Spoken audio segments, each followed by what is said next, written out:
From Miller Waldrop Studios, this is Campus Live. What's up, Campus Live fans? It's Lane and Jett here in the Miller Waldrop Studios today to bring you another episode of the Guns Blazin podcast. As always, I'm your host, and alongside me for this week's episode, filling in for Logan, is Jett. Jett, what a weekend this past in Arlington, just for all Texas Tech fans, and what an amazing way that just for the Big 12 championship and for our regular season to cap off. You know, even though technically it was the championship game, but what are some of your initial thoughts on just the Big 12 championship game? Man, it was pretty unbelievable. Just as a Tech fan personally, just been waiting kind of all my life for something like that, of this magnitude. And then the funny story, I was in the bathroom. I went to the game, and there was this older gentleman, old timer, and he got to talking to me, and he was like kind of just telling me like he's been waiting like 40 years for this, and it was just pretty cool to just see Red Raiders of all ages and just from everywhere coming to straight up sell out that stadium pretty much, because there was just like a little section of blue, but it was just a good weekend of Tech pride, and it was amazing, honestly. Yeah, it was just besides our game, it was once again just another crazy week, especially for Championship Saturday and college football, and we have a ton to discuss today. But first, I wanted to thank everyone just for tuning in every single week and just making sure to like all of our videos, and we just appreciate all the support, and we ask that you just please continuing to do so on all of our social media platforms. And we just want to thank all of our sponsors for the Guns Blazin podcast with JSI Services and the Exceptional Community Hospital here in Lubbock. But first off, actually recapping the game, Jett, Big 12 champs. I mean, it's just it's so amazing to say that. It's surreal. Yeah, it's surreal, winning the first Big 12 championship in program history.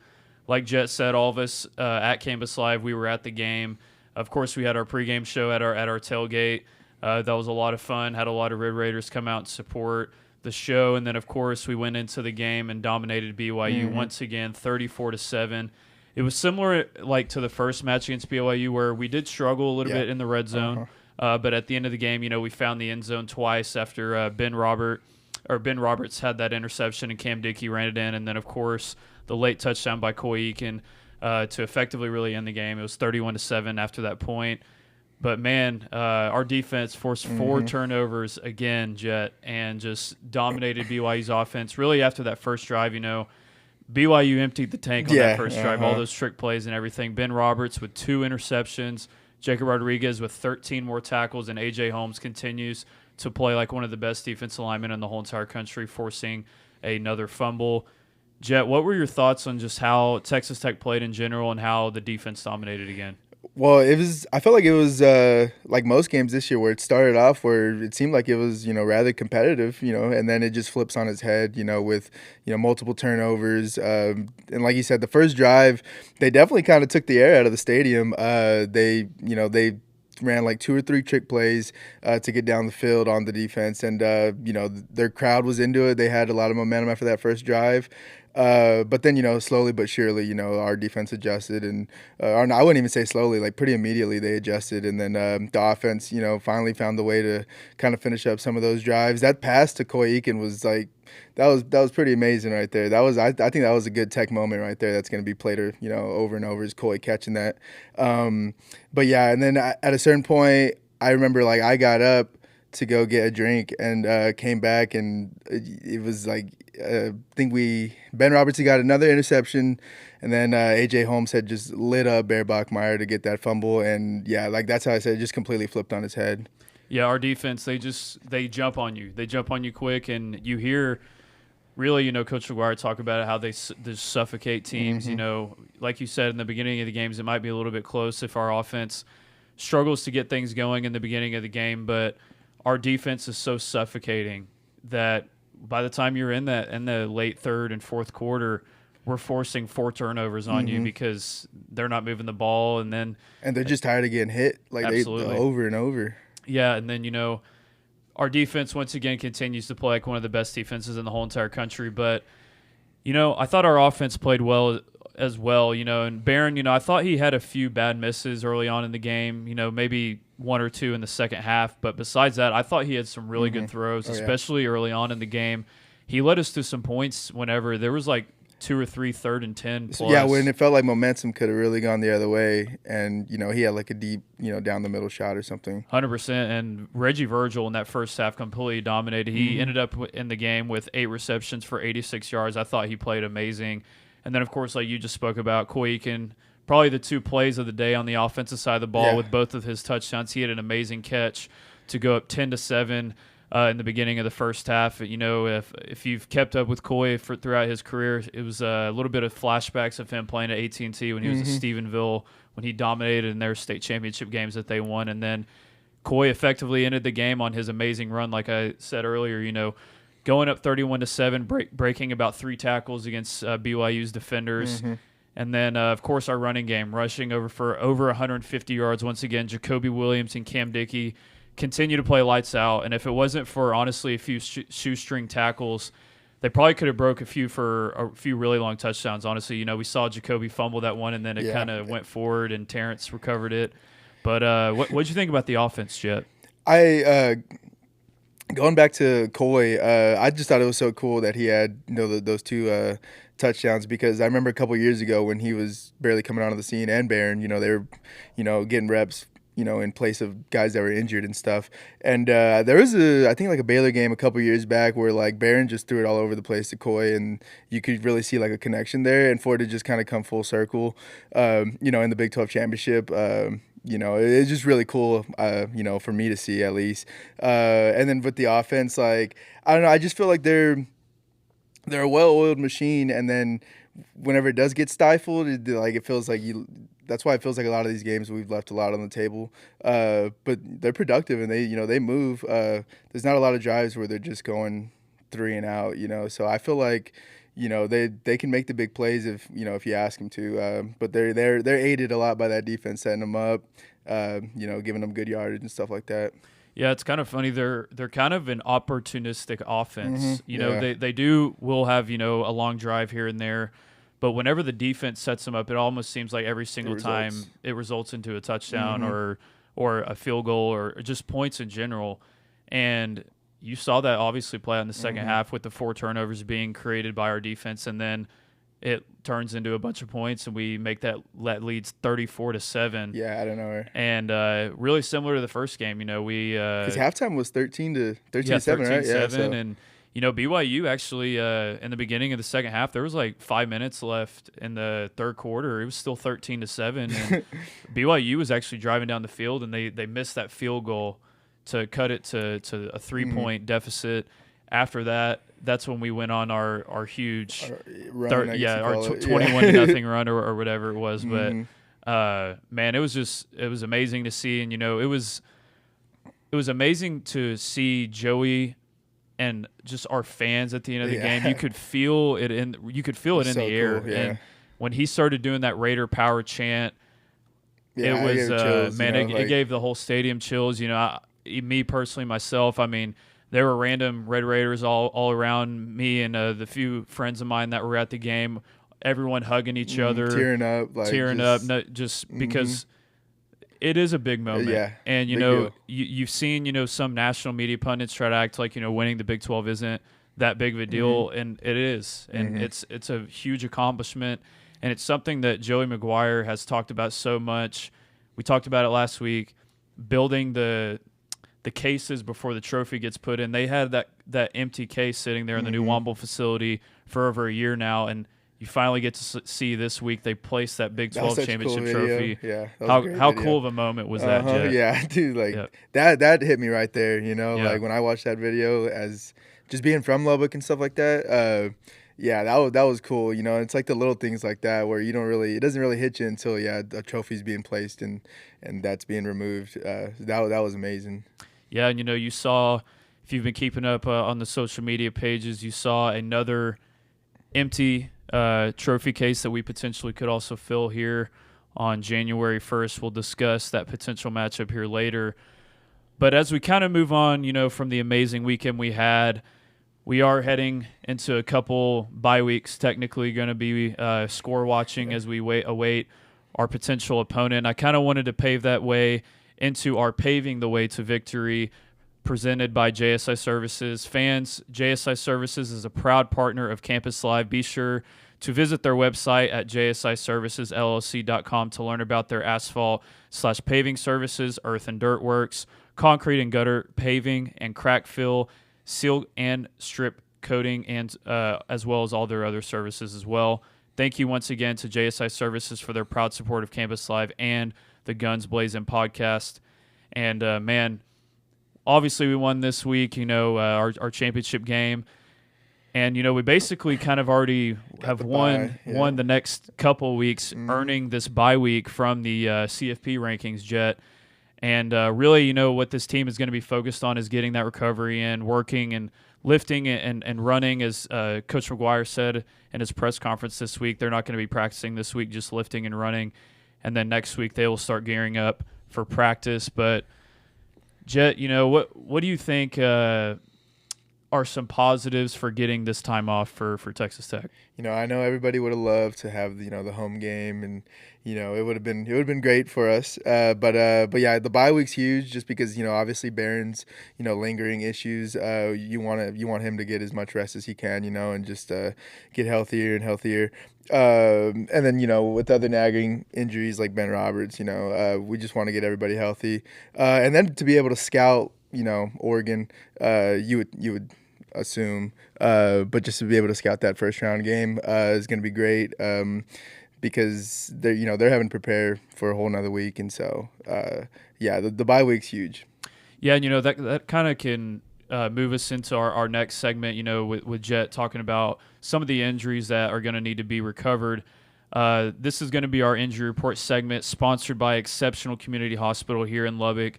Fans, it's time for this week's injury report presented by Exceptional Community Hospital. And before we hop into the injury report, we wanted to take a moment to recognize Exceptional Community Hospital as a proud sponsor of Campus Live and the Guns Blazin podcast.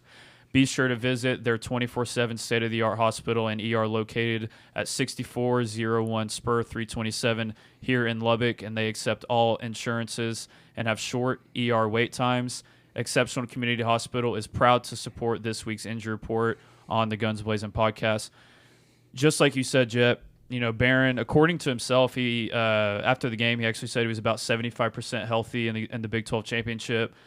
That's the healthiest he's probably been, and who knows how long. But with these 3 weeks off, he even said it himself, it will be the healthiest he's been since week one. And obviously, like you said, there are some other guys with nagging injuries like Ben Roberts, Howard Sampson, Jacob Rodriguez, and David Bailey. Just our defense is so physical. You would expect some nagging injuries like that. Oh, yeah.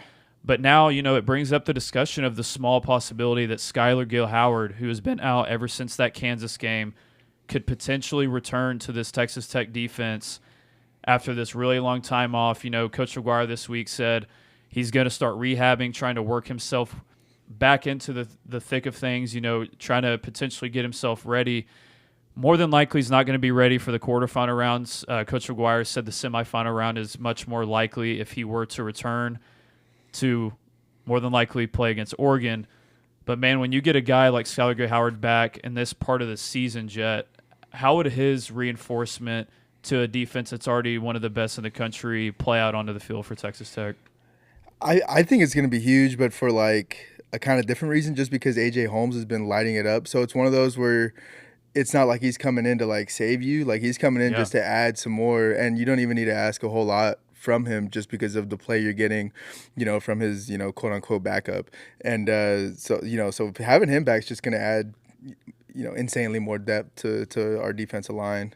Yeah, and believe it or not, actually, on PFF today, they released their All-American ratings. A.J. Holmes was a first-team All-American on PFF today. So crazy. That just speaks to the level of how A.J. Holmes has played, stepping in for Skylar Gill-Howard. And Skylar was maybe the best defensive tackle in the whole entire country before he went down. So if there is a chance to just get him back in the rotation, whether he plays, 15 to 20 snaps, just having him big third downs, absolutely, just having another option to potentially move on to the national championship, I think could be so big. And kind of moving on, to that discussion, Texas Tech was ranked 4th in the college football playoff rankings this past weekend after championship weekend. We thought we might get a chance to go back to the Cotton Bowl for New Year's Eve. Unfortunately, it is going to be in Miami. But, when Indiana took down Ohio State, that kind of ended our chances. But we're in the Orange Bowl, Jett, January 1st at 11 a.m.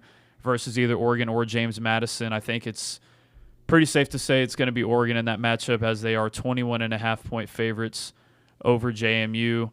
Jett, do you have any initial thoughts on Oregon versus James Madison? Not so much. I haven't watched too much James Madison, this year. I would imagine that the 21.5 is pretty fair. Maybe they'll keep it close, at the beginning, but I don't know. I think Oregon will probably just run away with that one, and unless they're looking ahead to Tech, and they come out and they don't execute. But yeah, I'd take Oregon in that one, Yeah, and it would be a very, very interesting matchup. Obviously, the travel for both teams is going to be really interesting. If we do end up playing Oregon, Oregon would be traveling 3 different time zones to basically play an 8 a.m. start time for them. So that would be really, really crazy to see. Maybe Dan Lanning takes them down a week early and adjust their the sleep schedule. Their sleep schedule and get ready for that game. But as far as some of the other rankings, the discussion obviously, especially after Duke won the ACC championship, Miami gets in over Notre Dame. It was the hot topic of the day, and you saw Notre Dame decline their bowl game after being left out. They took their toys and went home and cried about it. But I think the committee made the right decision. Absolutely. Miami had that head-to-head victory. Head-to-head. And with BYU obviously taking another big loss against Texas Tech, and Duke's win, like I said just a second ago, vaulted them right next to Notre Dame, and having that head-to-head jumped them for that last large spot for the playoff, Jett. Yeah, and I agree. I think it was if you don't have the head-to-head, then I get you can go into all the other stuff. But whether it was in week 1 or the last week of the season, you played and you got the result. So I don't agree with Notre Dame sitting there and kind of playing the whole "woe is me" card, and then how you said taking their ball and going home, and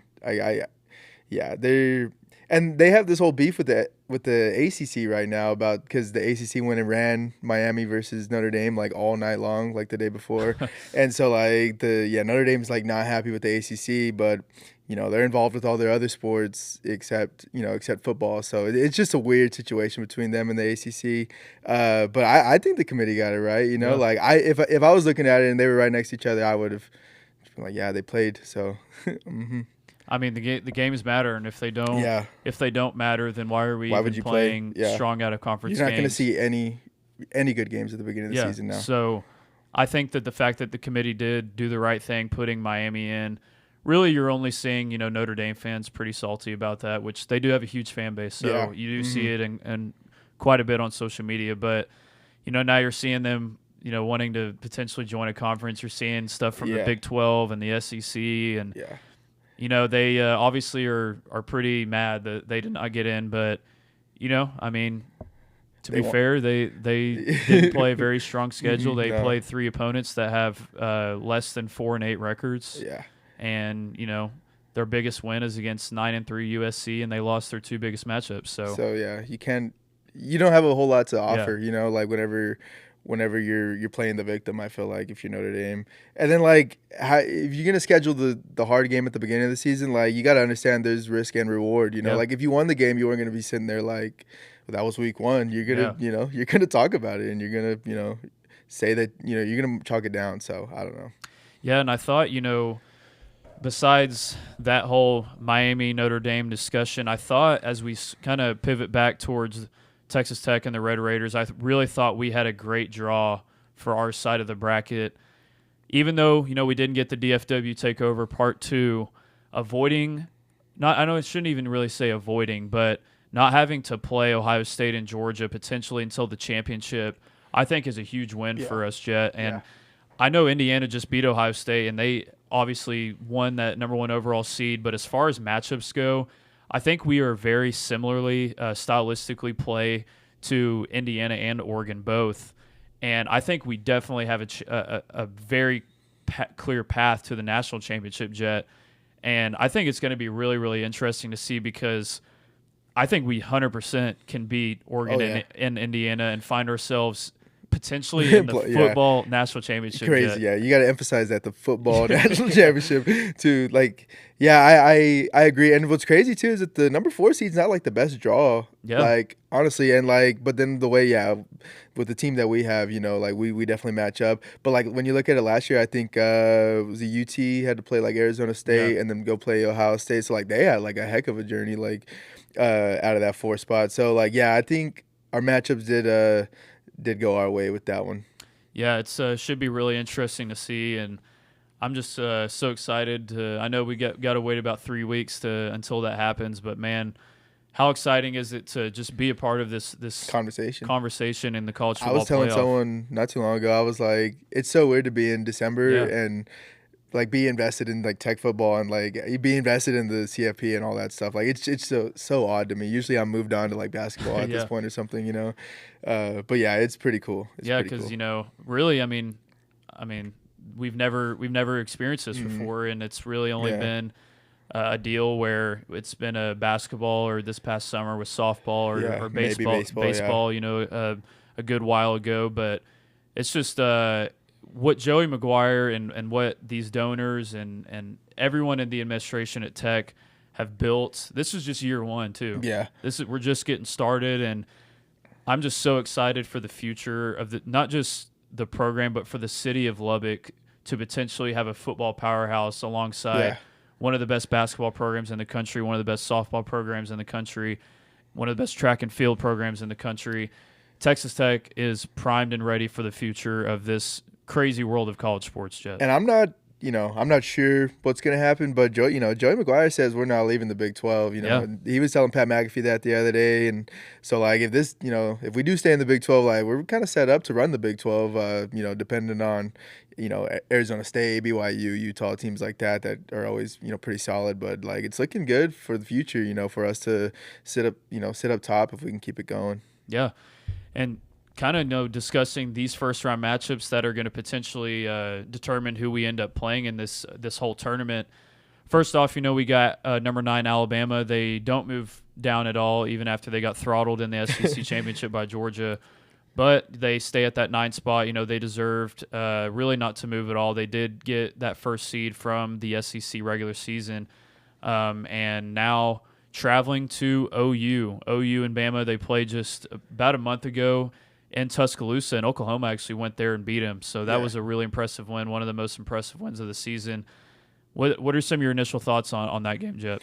I don't know. I was looking at this game earlier, and Bama just hasn't looked good their past couple outings, and OU just seems to kind of find a way to stick around. I feel like all season they kind of drop one and then they turn around and beat like Tennessee, or they turn around and beat Alabama, and they ended up right there in the CFP. So I kind of want to go with Oklahoma in this one. John Mateer, I like the way he plays, and then I from what I know, I think Ryan Williams has been like kind of non-existent for Bama lately. So I'm kind of leaning towards Oklahoma in that one. What about you? Yeah, I think it's going to be a rock fight. I think it's just going to be 2 good defenses. And OU, they don't just have a good defense. They have an elite defense. They're top 5 in the country.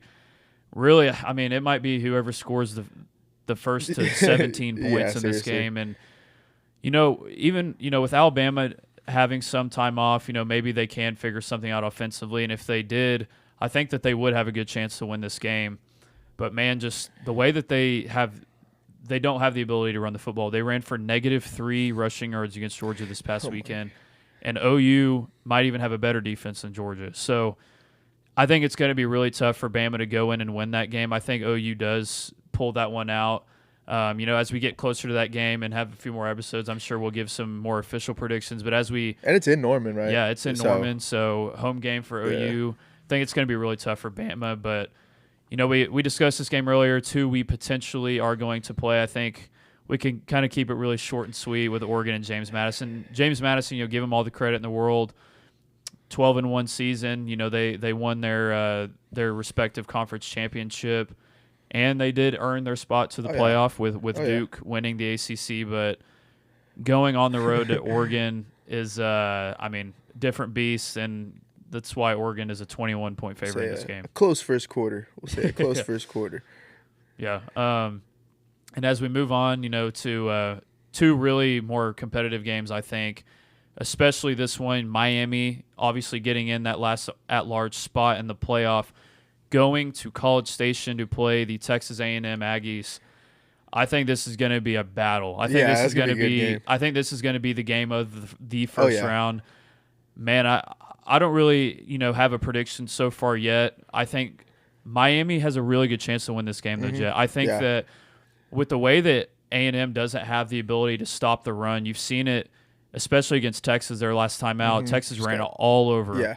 And Miami has a better rushing attack than Texas does. They have maybe one of the best receivers in the country, Malachi Toney. Carson Beck, on the road, he might scare me a little bit. But, the way that they have played the past few weeks, and I know they're in the ACC, it's a lot different than SEC competition, but one of the best defenses in the country as well, led by Reuben Bain Jr. This is going to be a heck of a matchup, Jett. Yeah, I think it's going to be a great game. I just don't know, you never know what Miami you're going to get, when they show up. So, I feel like Miami can go in there and, battle with A&M and probably come out with the win. But, I think I lean A&M, I just don't trust Miami like that, especially, their losses weren't good this season, And, but this one's funny, too, because both these teams beat Notre Dame, right? These are Notre Dame's 2 losses. So, this is the teams who beat Notre Dame game. But, I'd say A&M in a close one. And Marcel Reed kind of gets it back together after that last performance. He'd like to have that one back. Yeah, in A&M, the way that they were playing, I would say probably in the end of October, beginning of November, before the South Carolina game. Yeah, really, they looked like they might even be the best team in the country. If they, Mike Elko, he is a great coach. Yeah. If they can somehow shore up their defense to stop, the run. Yeah. I think that, maybe A&M could make a run at this thing. If they did win this game, they basically have a home game at the Cotton Bowl against Ohio State. It's going to be the same situation as we saw. Yeah. Absolutely. And, A&M basically getting 2 home games, that could really help them out. A&M's a really talented team, and it's going to be really interesting to see. But as we move on, Ole Miss and Tulane. Tulane, obviously, John Summerall has accepted that job at Florida. But he is staying with the team throughout the playoffs and, traveling to Ole Miss to a team that obviously lost Lane Kiffin. Yeah. They announced Pete Golding's the permanent head coach, and Charlie Weiss Jr. is coming back to call the offensive plays for Ole Miss in this playoff game. But, man, what are your initial thoughts on Tulane traveling to Ole Miss? I kind of think Ole Miss is going to just come out and, boat race Tulane. Yeah. But I don't know. I think Ole Miss is going to, come out inspired, the whole situation, that's got to light a fire under you. And then you look up and you're a team that went 11-1 in the SEC. Probably should have beat Georgia. You were, probably a quarter away from being 12-0 in the SEC. So, Ole Miss, I feel like they're not going to forget, who they are, even though their coaches, got out of town. Tulane will give them a fight, though. But I think Ole Miss is just so talented, honestly. And I think they'll run away with it. Yeah, I think it could be a scenario. We were talking before the show how Ole Miss, maybe this is where they play ticked off and they just go on a run here with as much offensive talent that they have.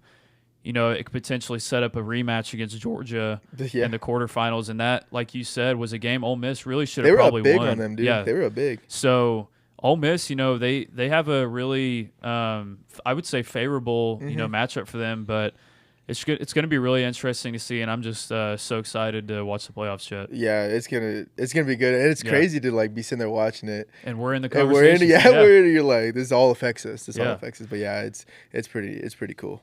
Yeah, and kind of shifting from our playoff talk, we discussed at length last week. Me and Logan did about Penn State and their inability to find a head coach, and how they only signed 2 recruits on National Signing Day. It was not looking good. Yeah, they did hire, in my opinion, one of the best coaches of this whole entire cycle. Obviously, Matt Campbell. If we're Big 12 people, we have been aware of Matt Campbell for years and years. He's giving Tech a lot of trouble. Absolutely, and he is one of the best coaches in the whole entire country. I think Penn State, man, I thought they were left for dead, and I think that they really, quick revive themselves out of that situation because Matt Campbell, and I think that.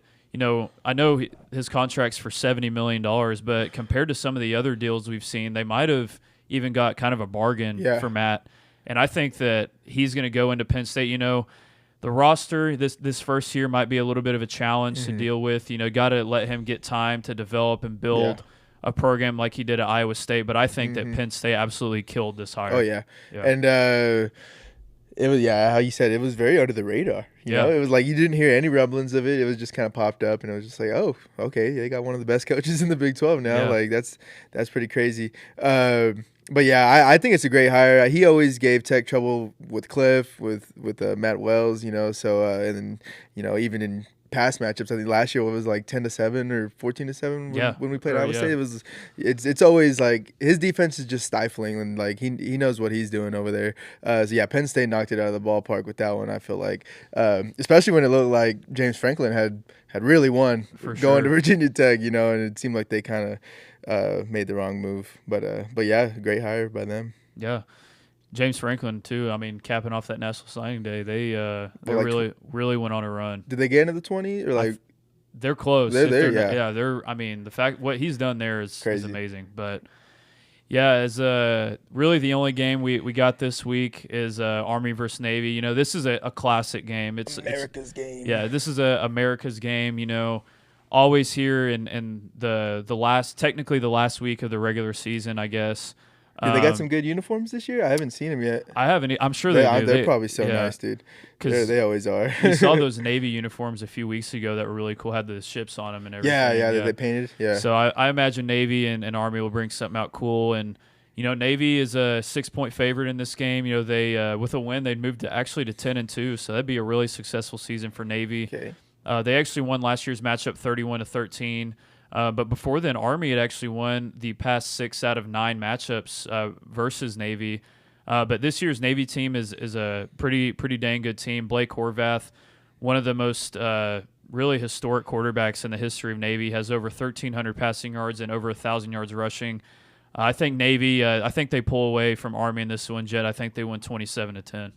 I'd have to agree with you right there. I haven't watched too much of Army and Navy this year, but yeah, hearing all that, I tend to agree that Navy will get this one. Yeah, those games are always really close. Yeah, so it could go anyway. The pageantry of them, it's gonna be great. They're gonna have the flyover, the big flag that covers the whole field and stuff.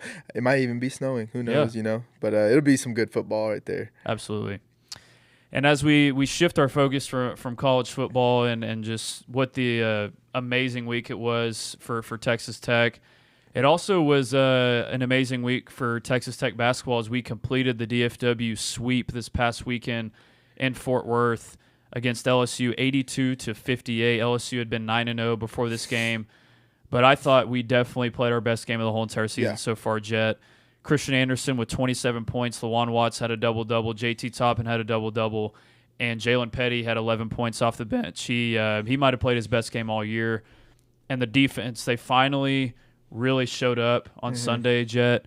The defense, really has been what Grant McCasland has been harping on for the past few weeks.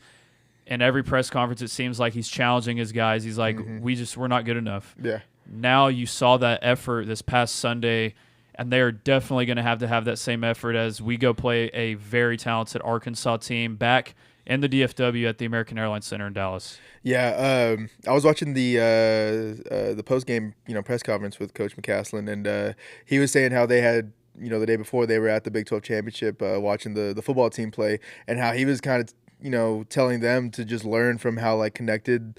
He was emphasizing the defense, but he was talking about obviously the whole team. But he was just talking about how connected their defense was and how they play for each other and how they set up the offense and how the basketball team needs to relate that and kind of learn from that. And so I thought that was pretty cool how they were even learning from Tech's football team during the weekend. But I thought it was great to see Christian Anderson just go nuts during that game. He was like. We had been kind of waiting on, I don't know. He's had good games. It's not like he's been a sleeping giant or nothing like that. But it was good to see him go off like that. And he took a heat check too during that. So that's goes to show. But yeah, I think this is gonna be a good game with Arkansas. I was telling you earlier, I was watching them with Duke, and that was like a straight up like NCAA tournament game in December. So I think it was November maybe. But yeah, Arkansas is tough, and I think that's gonna be a good match. Maybe this will be the one that. We kind of see the work. I feel like it clicked right here with LSU, but this is going to be like a really tough matchup where we need it to click. Yeah, I love the point that you brought up with Coach McCasland talking about how close the football team is, and how connected they are playing off of each other, how the defense and offense, they balance each other out. And that's really what Coach McCasland has been talking all season long. We saw with our basketball team last year, the toughest team wins. You saw that whole slogan throughout the whole year, and you saw it play out on the court. Really, a team that should have gone to the Final Four, obviously losing to Florida late in that game. But Coach McCasland has such an emphasis on the defensive side of the ball. If Tech wants to get to the heights that they think with the offensive talent that's on this team, the defense absolutely has to step up. And I was really not surprised, but really excited to see the fact that we did show a great defensive effort versus LSU, because Arkansas is absolutely loaded. They have beat a really good team in Louisville, beat them 89-80. Their only two losses are to Duke and Michigan State, two of the best teams in the whole entire country, and they lost to Michigan State only by 3 points. So John Calipari has this squad's loaded. I mean, they got two guys averaging 17 points per game with Darius Acuff Jr. and Malik Thomas alongside. Obviously, they brought really talented guys that we saw in the tournament last year with Trevon Brazell and DJ Wagner when we played them in the tournament last year. They're really good guys. They're really good players. And I'm going to be really interested to see how we play against Arkansas. They're really physical. We're in a really, really big team. I don't know. Arkansas might be just a little too physical right now for Tech. But if you ask me who wins this in February or March, I think Tech would win that matchup. But early on here in the season, I think Arkansas might win a close one here. Might get this one, yeah. About maybe like 82-77. Yeah, I get that. I definitely get that. They're tough. And then Coach Cal, he's seen Grant McCasland, literally at the end of last year. So he kind of knows the way, they've seen each other before. They know the way each other coach. So I don't know. I like to lean Tech here, but I'd say, in a close one for sure. But hopefully another big outing by Christian Anderson, and then JT just kind of goes in there and does his thing. Maybe Beng Boye will, go crazy on the defensive end.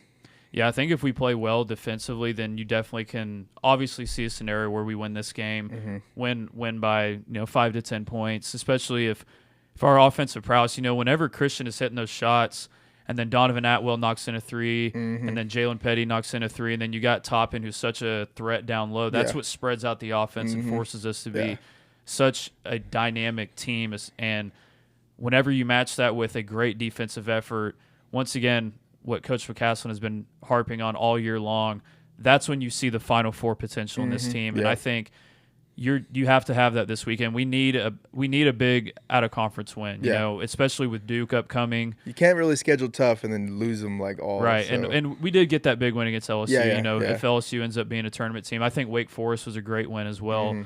But this one I think is really going to be a tough challenge, and one that the Red Raiders definitely need to win against a team that's going to probably be in the top 25 like all year for sure. I would imagine. But yeah. And that will wrap things up here in the Miller Waldrop Studios. Once again, thank you guys so much for tuning in to another episode of the Guns Blazin podcast. And just thank you for all the support, for all of our content we post. And thank you guys for showing up this past weekend to our tailgate at AT&T Stadium. It was amazing. And all we do is just ask that you please follow Campus Live and the Guns Blazin podcast on all of our platforms. And lastly, Campus Live is your one-stop news source for all things Texas Tech and Lubbock. Wreck 'em.